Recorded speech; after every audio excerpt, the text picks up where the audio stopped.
የቡርጂ ብሔረሰብ የዘመን መለወጫ በዓል የሆነው ወናንካ አያና ለስድስተኛ ጊዜ በቡርጂ ዞን ሶያማ ከተማ በድምቀት ተከብሯል። በክብረ በዓሉ መክፈቻ ንግግር ያደረጉት የቡርጂ ዞን ዋና አስተዳዳሪ አቶ ትንሳኤ ዮሐንስ የቡርጂ ብሔረሰብ ጠንካራ የሥራ ባህል ያለውና የበርካታ እሴቶች ባለቤት ነው ብለዋል። የቡርጂ ብሔረሰብ ትልቅ ቫልዩ የሚሰጠው በግብርናው ዘርፍ የሀገራችንን የኢኮኖሚ ክፍለ ኢኮኖሚ የሚመራበት የግብርና ዘርፍ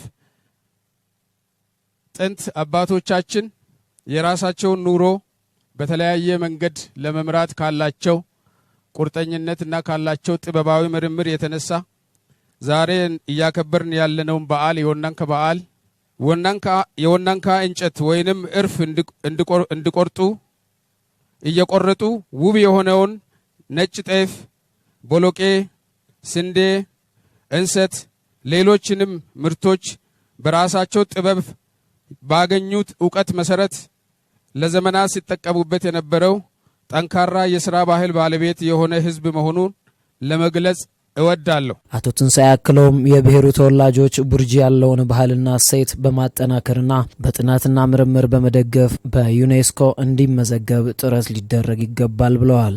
የተከበራችሁ የቡርጂ ህዝቦች ይህንን እሴት ለሌሎች አካባቢዎች መማሪያ እንዲሆን በምሁራን ጥናትና ምርምር በማበልጸግ ዘመኑን የዋጀ በማድረግ በእጃችን ያለውን ወይም በአእምሯችን ያለውን ዕውቀትና በእጃችን ያለውን የተለያዩ ዘመናዊ የሆኑ መሳሪያዎችን በመጠቀም ጥናት እንድታደርጉና ከዚህም በበለጠ ለዩኔስኮ ሊመዘገቡ የሚችሉ እምቅ ዕውቀቶችና አቅሞች ያሉት ማህበረሰብ እንደሆነ አውቃችሁ በዚህ በኩል ምሁራን የሚመለከታችሁ ክፍሎች ጥናታችሁን በማድረግ ይሄንን ዛሬ ለስድስተኛ ጊዜ የምናከብረውን ይሄንን በዓል እንዲደምቅና ለሌሎችም አካባቢዎች አስተማሪ በሆነ መልኩ እንዲቀርብ ጥናታችሁን በዚህ ላይ እንድታዳብሩ በዚህ አጋጣሚ ጥሬን አቀርባለሁ። የቡርጂ ዞን ብዙ መልማት የሚችልና እምቅ የተፈጥሮ ሀብት ያለበት ነው ያሉት የዞኑ አስተዳዳሪ አቶ ትንሳኤ የብሔሩ ተወላጆችና ሌሎችም ባለሀብቶች በአካባቢው የልማት ስራ ሁሉም በመሳተፍ የበኩሉን ሊወጣ ይገባልም ብለዋል።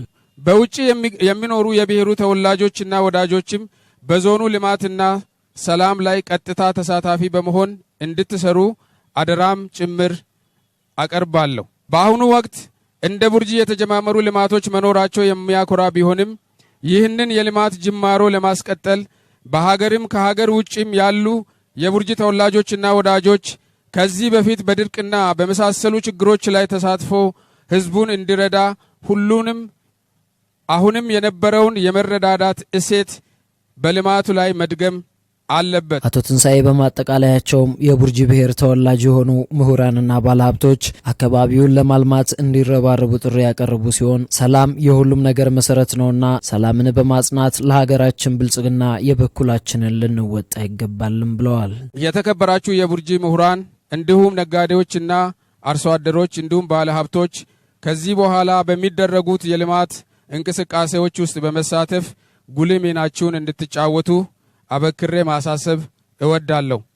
በመጨረሻም ለሁሉም ነገር መሰረቱ ሰላም ነውና ሁሉም ህብረተሰብ ለሰላም ቅድሚያ በመስጠት የሀገራችንን የብልጽግና ጉዞ እውን እንድታደርጉ እያሳሰብኩ እኛም እንደ ዞን መንግስት የሚጠበቅብንን ኃላፊነት ሁሉ ለመወጣት ከእናንተ ጋር በትብብር ለመስራትና እናንተን ለማስተባበር ቃል እንገባለን።